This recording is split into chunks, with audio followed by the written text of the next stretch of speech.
Olanda. Nu înseamnă doar cartierul roșu sau faimoasele coffee shop-uri.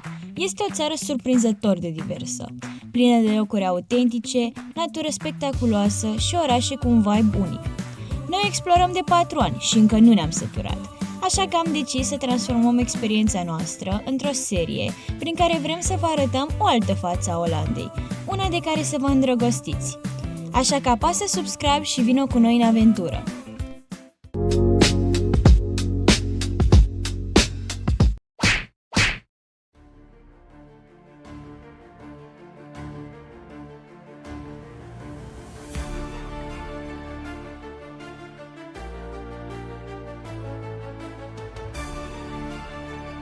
După cum ați văzut deja, în vlogul de astăzi vom merge în Utrecht. Tocmai ce am urcat în tren și avem de mers cam 40 de minute până ajungem în gara centrală din Utrecht. Prima oprire o să fie castelul din Utrecht, care este un pic mai puțin cunoscut și care sper să ne uimească cu niște grădini extraordinare care se întind pe 54 de hectare. Ce să zic? Că suntem în tren acum. Acum suntem în tren.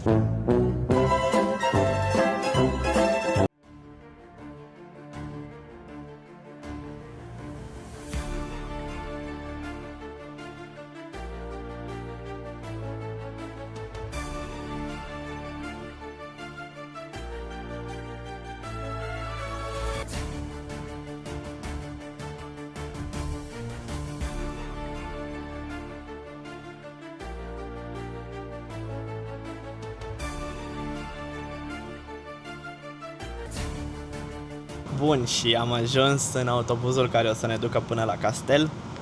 După ce ajungeți în gara centrală din Utrecht, trebuie să luați un sprinter timp de 2 stații ca să ajungeți la Vleuten, iar apoi trebuie să luați autobuzul 111 timp de 2 stații.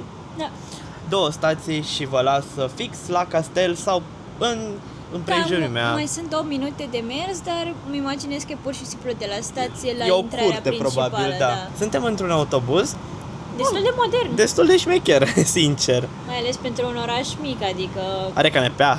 mă mir că are autobuze, dar minte. Noi ne continuăm drumul și ne auzim de la castel.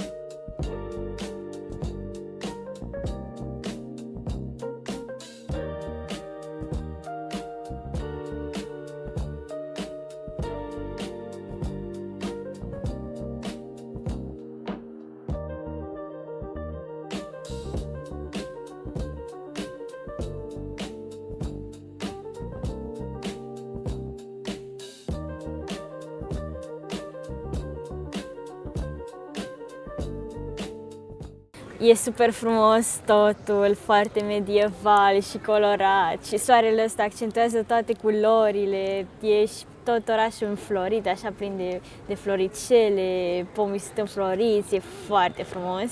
Acum vrem să intrăm în interior, prima oară, avem rezervarea pentru ora 1, deci mergem să ne validăm biletele și vă luăm și pe voi, normal.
Și ce zici? Crezi că jucau regii aici un snooker, corect? Așa mă gândesc, dar pare chiar uzată dacă stai să te uiți la ea, pare folosită. Un pic, da, e un pic uzată. Câteodată mă miră când mă gândesc că jocurile astea sunt super vechi, de fapt, adică par contemporane, dar... Și nu doar asta, cred că sunt foarte multe de care noi nu știm care se jucau pe atunci. Ia să vedem cum se vede și afară.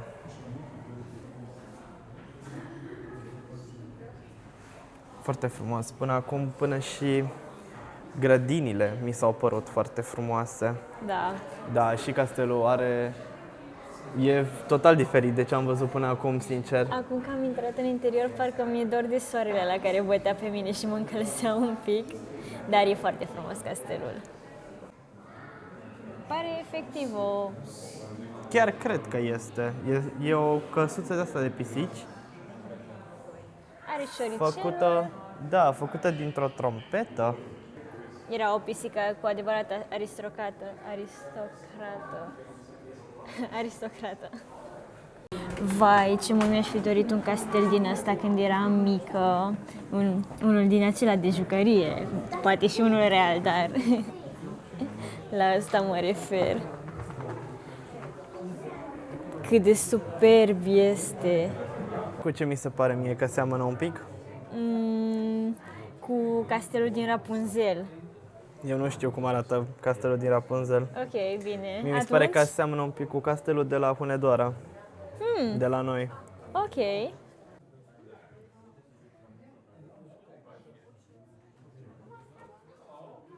Hai că se pare că ne-au pus masa.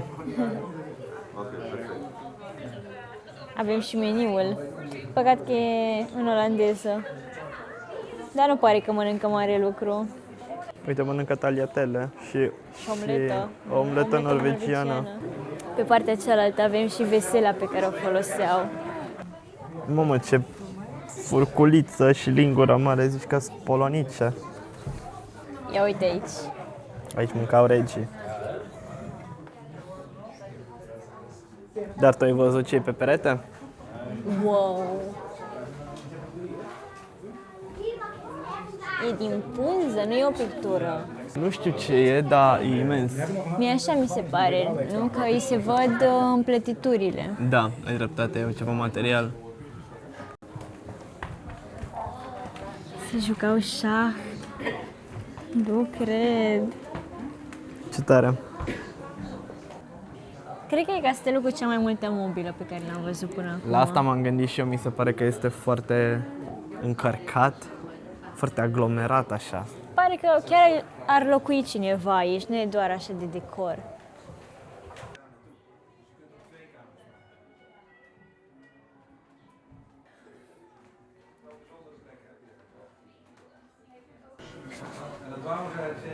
Ce tare e făcută!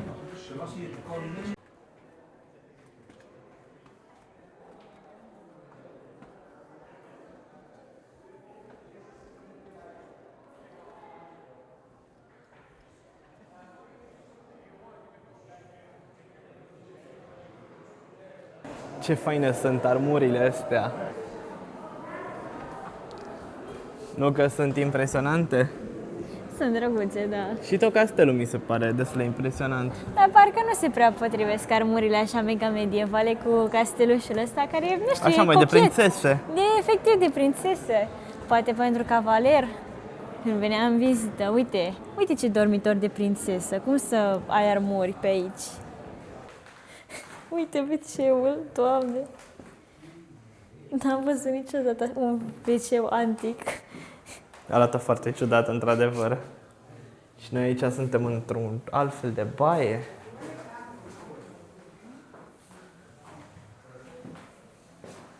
Ia, ce parfumuri aveau? Nu văd până acolo, din păcate.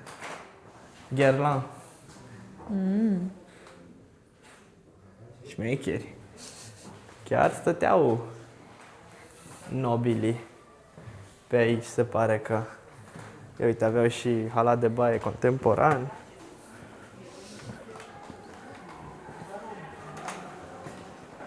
Asta e cel mai șmecher de aici. Ceasul? Ceasul ăsta cu cuc. Nu știu, mie mi-a plăcut mai mult vechiul.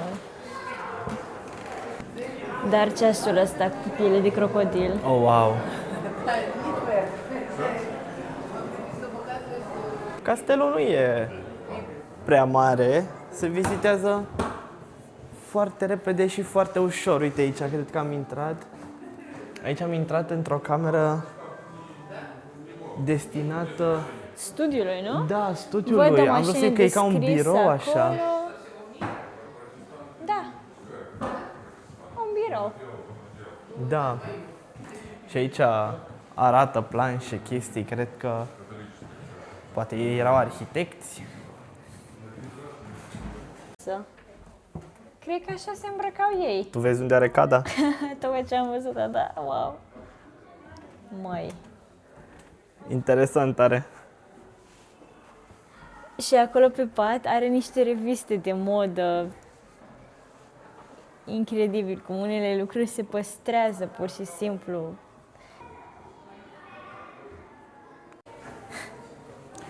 Asta e... Oh, nu cred! Da. Nu cred! De asta am dat drumul la cameră. Am ajuns în cantină. Vai, n-am văzut niciodată chestia asta. Aici stăteau servitorii, practic. Bucătarii. Bucătarii, da. E exact cum îmi imaginam când citeam o carte de genul. Exact așa îmi imaginam o bucătărie. Da, Și jur. câte oale de bronz aveau. Sau de cupru. Ce e asta? N-am nicio idee. Ok. Vai, cât de tari sunt!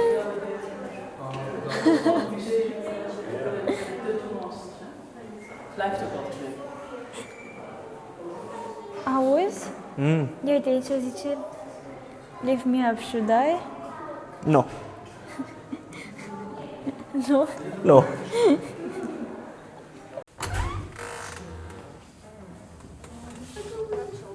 De ce mai pun oare butoanele alea și semnele să apeși pe buton dacă butonul nu merge? Da, nici eu n-am înțeles și pe ne-au confuzat un pic. Bun, și cam asta a fost. Da, foarte frumos.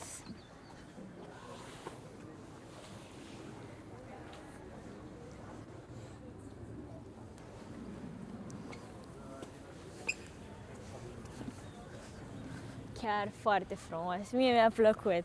Și mie mi-a plăcut foarte mult. Diferit față de ce mă așteptam, sincer. Da, era efectiv un castel pentru prințese. Eu așa m-am simțit tot turul, ca o prințesă. Și Da. băieții n-au voie în castelul de prințese. Singurul lucru deranjator. Singurul minus. Bine, singurul minus e că s-a stricat vremea. Așa e. Din păcate se cam înnorează, după cum puteți să Nu, vedeți. dar o să se ducă norii ăștia, nu există să ne strice nouă ziua superbă. Acum ne continuăm plimbarea prin grădinile castelului. Am văzut că există și un local undeva pe aici, pe lângă noi. O să mergem să bem și o cafea, să ne simțim așa Mistici. regal.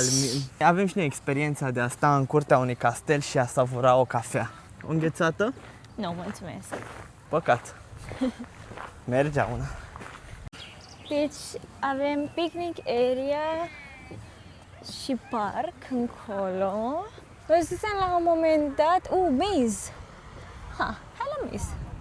Văzusem la un moment dat ceva semn spre grădina cu trandafiri. Sunt curioasă și ce e acolo, dar mă gândesc dacă probabil nu sunt înfloriți. Era și păcat, sincer, să ajungem până aici și să nu savurăm o cafeluță cu asemenea avion, nu știu, e Noroc? noroc.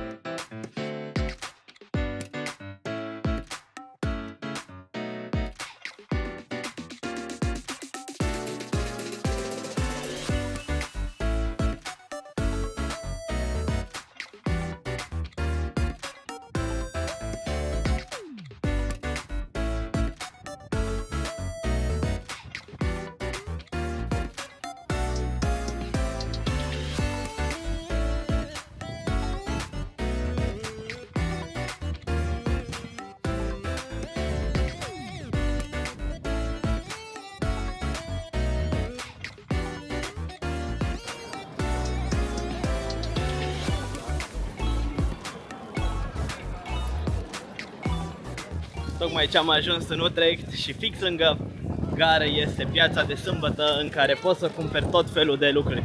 Poți să cumperi fructe, poți să cumperi pește, poți să cumperi foarte multe lucruri. Uite, până că și flori poți să cumperi de aici. Noi data trecută când am venit în Utrecht, parcă am degustat brânză, așa e? Și am rămas impresionat de faptul că erau foarte multe tipuri de brânză. Uite, brânză. Da, aici am degustat o grămadă de tipuri de brânză, am gustat până și brânză cu bere și nu v-aș putea recomanda, sincer. Uite, haide să încercăm și acum niște brânză, dacă ajungem la aia, nu știu dacă ajungem. Op.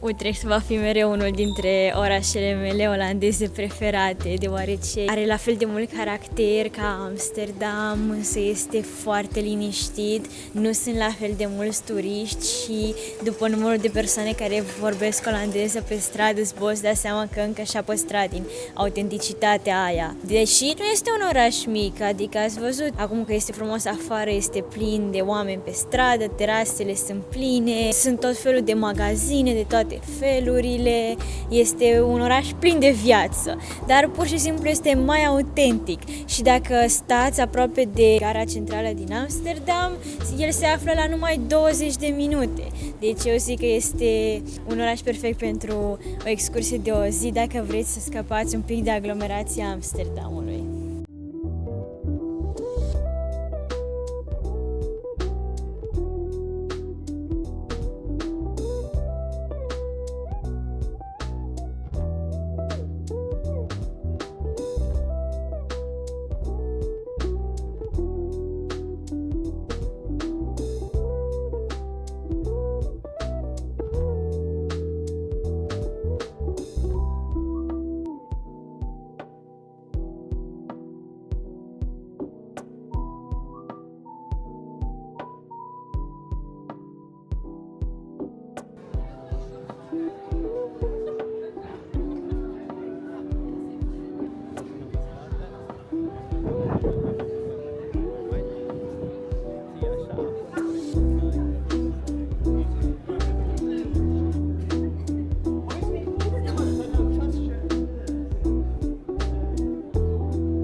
Cam asta a fost și cu plimbarea noastră de azi. Noi am fost Eduții și mulțumim că ați rămas alături de noi până la final. Și ne vedem data viitoare!